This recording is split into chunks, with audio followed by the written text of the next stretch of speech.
Hello mga mamshi, another day, another mini vlog for today's video mga mamshi. Tara't samahan nyo nga po akong magluto for today's video ng aming munting ulam na tanghalian mga mamshi. Dahil natapos na nga po akong naglaba at nagbanlaw at nagsampay for today mga mamshi. Dali-dali naman po akong nag-asikaso ng aming kakainin ngayong tanghalian mga mamshi. Dahil may nagbigay nga po sa akin ng isda. Thank you po sa nagbigay ng isda sa akin. Shout out po sa iyo. God bless and more bless for you, mother. Ayan. Dahil pinaksiw ko lang nga po yung binigay na isda sa akin. Ang pangalan po ng isda na yan mga mami ay ayungin po. Opo, ayan po ang pangalan sa amin.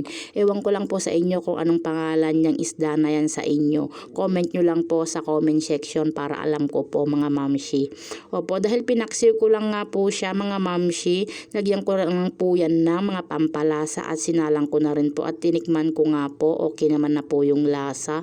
Then, nung pagkahango ko nga po, nagsalang po ulit ako ng kawali dyan at pinainit ko nga po. And then, nung mainit na po, nilagay ko na nga po yung mantika mga mamshi.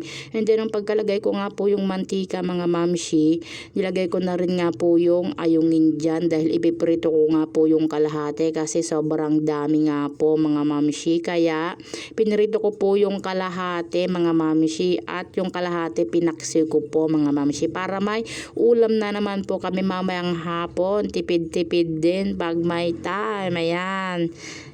Kung marunong kayong magtipid at marunong kayong maghanap-hanap ng mga uulamin nyo, yan mga mamshi.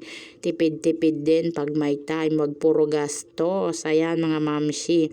Dahil pwede na nga po yung aking nilagay na ayungin dyan na aking pinrito. Yan, tinanggal ko na nga rin po at hinango ko na at nag-add pa ulit po ako kasi meron pa pong natira mga mamshi. Kaya sinalang ko ulit. And then, nung pagkasalang ko nga po, pwede na rin nga po at hinango ko na rin po mga mamshi.